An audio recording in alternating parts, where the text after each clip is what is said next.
We begin with Locard's exchange principle, a foundational concept in forensic science. It states that when a person comes into contact with an object or another person, a cross-transfer of physical evidence can occur.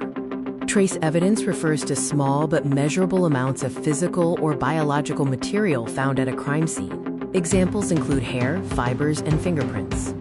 Examples of trace evidence include human and animal hair, fibers, soil, plant material, and fingerprints.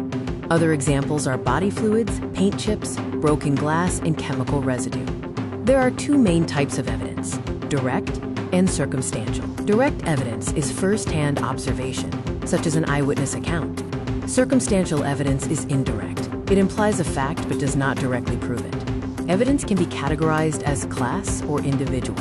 Class evidence narrows the identity to a group of persons or things, like blood type. Individual evidence narrows the identity to a single person or thing, such as a fingerprint.